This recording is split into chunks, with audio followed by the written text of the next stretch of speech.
وہ ہے revenue collection, اور اس کی وجہ یہ ہے کہ ہر جو گورنمنٹ ہے وہ مافیاز ہوں، ڈفرینٹ جو ایسوسیشنز ہوں، ان کے ہاتھوں وہ بلیک میل ہو جاتے ہیں، اور پھر دوسری پولیٹیکل کنسیڈریشنز بھی اس میں آ جاتی ہیں، کیونکہ کسی کا کوئی ووٹ بینک جماعت کا متاثر ہونے لگتا ہے تو اس لیے ان کو اکوموڈیٹ کرنا پڑتا ہے، بٹ یہ ساری چیزیں ہوتی ہیں at the cost of country. اب اس کے اندر ایک اور جو چیز ہے ٹیکس کلیکشن کی، اگر آپ بات کریں تو گزشتہ میرے خیال میں 10-11 سال سے ایک کوشش ہو رہی ہے کہ ایف بی آر نے جو ڈیٹا نادرا کے ساتھ، یا نادرا آرٹیفیشل انٹیلیجنس کے ذریعے جو ہے پاکستان میں ٹیکس کلیکشن میں اضافہ کرے، لیکن شہباز ابھی تک ظاہر ہے کہ دو بڑے کیے جاتے رہے کہ مختلف اوقات میں کہ اتنے لوگوں کا ہمارے پاس ڈیٹا آ بھی گیا، نادرا بھی یہ کہتی رہی، اور اس کے ذریعے ہم جو ہے وہ طبقہ جو ٹیکس ادا نہیں کرتا ان کو ٹیکس نیٹ میں لا سکتے ہیں۔ لیکن لگتا یہ ہے کہ یہ صرف باتوں کی حد تک، نعروں کی حد تک کی ہے، پریکٹیکلی ابھی تک لگتا نہیں ہے کوئی اس میں کوئی بہت بڑا پیش رفت ہوئی ہے اس حوالے سے۔ کامران جو ڈیٹا ہے وہ آج کل کے دور میں وہ پیسہ ہے، منی ہے، وہ یہ جو سلسلہ ہے نادرا والا یہ شروع ہوا تھا 2011-12 میں۔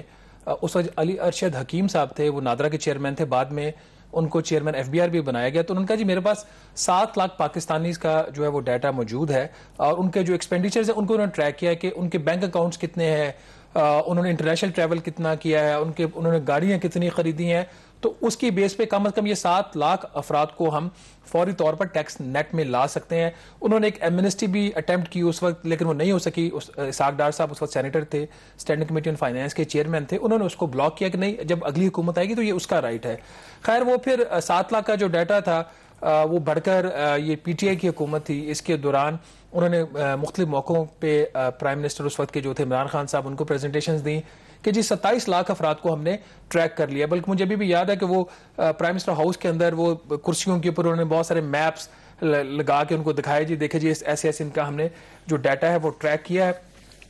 اب کامران یہ نمبر جو ہے وہ بڑھ کر ہو گیا ہے 72 ملین،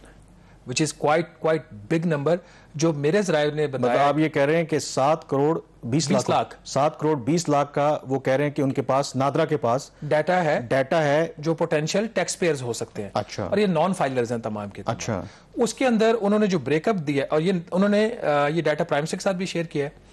اور وزیر خزانہ کے ساتھ بھی کیا۔ اس کے بعد ان کی ایک میٹنگ ہوتی ہے ایف بی آر میں کوئی 10 دن پہلے، 8-10 دن پہلے، اور وہاں پہ یہ ان کو پریزنٹیشن دی جاتی ہے جو نادرا کے ابھی موجودہ چیئرمین طارق ملک، کہ یہ جو 72 ملین ہے اس کے اندر میرا خیال ہے کہ وہ بتا رہے ہیں کہ 42 ملین جو ہیں، 43 ملین یہ ہیڈز آف فیملیز ہیں، مطلب وہ فیملی کے سربراہ ہیں، وہ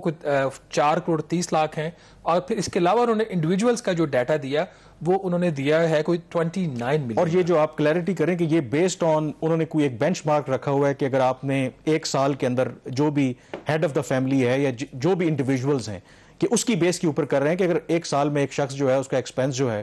وہ 10 لاکھ روپے ہے، یا وہ فورن ٹریول بھی کر رہا ہے، گھوم پھر بھی رہا ہے، اس کا کریڈٹ کارڈ یا اے ٹی ایم کارڈ بھی اتنا استعمال ہو رہا ہے، لیکن وہ ٹیکس نیٹ میں نہیں، اس کی بیس کے اوپر ان کی یہ اسیسمنٹ ہے۔ انہوں نے ایکسپینڈیچرز کو جو اخراجات ہے اس کو ٹریک کیا، جیسے آپ بتا رہے ہیں۔ ٹریک کرنے کے بعد ان کے خیال میں یہ لوگ یا تو یہ ان کا ٹیکس نیٹ میں آنا ہے، نمبر 1 وہ امپورٹنٹ ہے، اور دوسرا اگر یہ ٹیکس پے بھی کر رہے ہیں تو اپنے پوٹینشیل سے یہ کم کر رہے ہیں، کیونکہ جو ان کا لائف سٹائل ہے وہ اس چیز کو سپورٹ نہیں کرتا کہ جتنا یہ ٹیکس دے رہے ہیں یہ بالکل نہیں دے رہے۔ تو اس بیس کے اوپر یہ ڈیٹا جو ہے وہ ایف بی آر کے ساتھ اب شیئر ہوا ہے، لیکن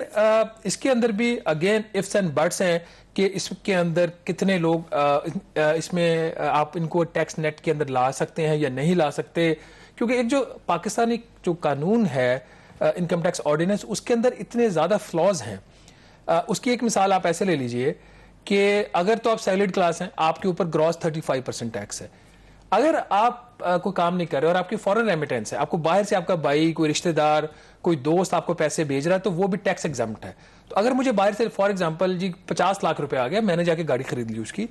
تو وہ تو انکم جو ہے وہ ایگزمپٹ ہے ٹیکس کے اوپر، تو آپ اس کو ٹیکس نہیں کر سکتے۔